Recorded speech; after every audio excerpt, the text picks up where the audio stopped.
for any of us to make a difference. These sorts of areas of work are not 9 to 5 Monday to Friday, so when I leave here and disappear and go home, you don't switch off, they continue. And I'd like you to take this quote and repeat it as often as you can to those people who we haven't reached out to yet. And I'd like you to say to them, and I pinched it from a refugee, dare I say, some of you will recognise this. If you think you are too small to make a difference, try sleeping with a mosquito. Thank you.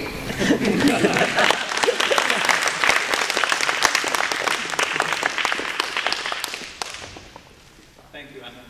And also thank you to the support that the Welsh Local Government Association has given us throughout the last 5 years, and in particular as well with this project.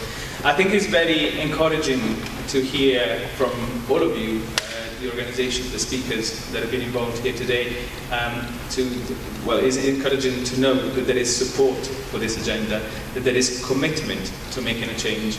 And I certainly think that there will be a time where, when I mentioned earlier on statistics, whether it is 600 people, whether it's more, whether it's less, when those people are actually empowered to be themselves, when they are out and proud and they don't feel that there's any need to hide or keep secret about issues that they might experience, that's where true asylum has happened.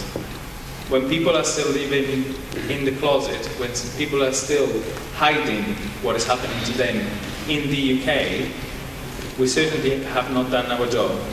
So I'm here to recruit you, in the words that our Harvey Milk said. I think as attendees of this event, you witness something that is making history here in Wales in providing support to LGBT asylum seekers, but I think that you carry a very important message as ambassadors, which I would encourage you to go out there, tell people about that mosquito.